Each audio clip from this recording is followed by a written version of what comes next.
मुंबईच्या माजी महापौर आणि ठाकरेंच्या शिवसेनेच्या नगरसेविका विशाखा राऊत यांचं कुणबी जात प्रमाणपत्र हे जिल्हा जात प्रमाणपत्र पडताळणी समितीनं रद्द केलंय। त्यामुळे त्यांचं नगरसेवक पद संकटात येण्याची शक्यता आहे। ठाकरेंच्या शिवसेनेसाठी हा मोठा धक्का ठरू शकतो। मुंबई महापालिकेच्या निवडणुकीत विशाखा राऊत या शिवाजी पार्क परिसरातल्या प्रभाग क्रमांक 191 मधून निवडून आल्या होत्या। हा प्रभाग मागासवर्गीय महिलांसाठी आरक्षित आहे। त्यासाठी पालघरच्या उपविभागीय अधिकाऱ्यांनी विशाखा राऊतांना दिलेलं कुणबी जात प्रमाणपत्र हे सक्षम प्राधिकाऱ्यानं दिलेलं नसल्याचं जात प्रमाणपत्र पडताळणी समितीनं नमूद केलंय। या प्रभागात शिंदेंच्या शिवसेनेच्या प्रिया गुरव या दुसऱ्या स्थानावर होत्या। प्रिया गुरव या माजी आमदार आणि सिद्धिविनायक मंदिर न्यासाचे अध्यक्ष सदा सरवणकर यांच्या कन्या आहेत। दरम्यान सदा सरवणकर, त्यांचे चिरंजीव समाधान सरवणकर आणि कन्या प्रिया गुरव यांनी उपमुख्यमंत्री एकनाथ शिंदे यांची त्यांच्या नंदनवन निवासस्थानी आज भेटही घेतल्याची बातमी आहे।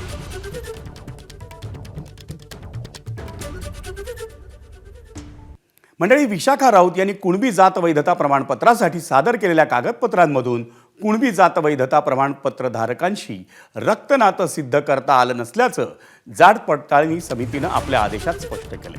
पण या आदेशाविरोधात महाराष्ट्र जात प्रमाणपत्र कायद्यातील कलम 6(ब) नुसार 90 दिवसांच्या आत विभागीय आयुक्त कोकण विभाग यांच्याकडे अपील करता येतं। त्यामुळे राऊत यांच्याकडे कायदेशीर आव्हान देण्यासाठी अजूनही 3 महिन्यांचा कालावधी आहे। कास्ट स्क्रुटिनी कमिटी आहे त्यांच्यावर डेफिनेटली दबाव होता, कारण सत्ताधाऱ्यांनी सांगितलं की हिला उडवायचं। ओके, मग आता माझे पेपर व्यवस्थित आहेत म्हणून आता त्यांनी मला ज्युरिस्डिक्शनवर उडवलं की माझा SDO पालघरला राईट्स नाही आहेत मला कास्ट सर्टिफिकेट द्यायचं। काहीतरी रिझन घेऊन उडवायचं हे मला वाटतं सत्तेचा दुरुपयोग आहे।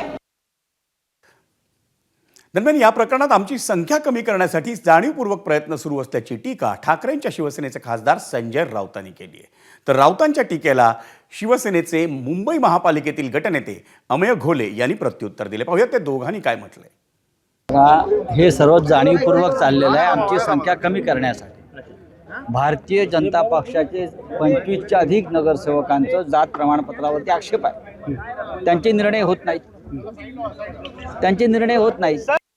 कुठे असं वाटत असेल, शंकेची पाल चुकचुकत असेल तर कुठल्याही गोष्टी तपासून बघतात, प्रत्येक गोष्टी व्हेरीफाय करू शकतात आणि अनेक वेळा दोन्ही समान पक्षांना बोलवतात आणि त्यांना व्हेरीफाय करायला लावतात।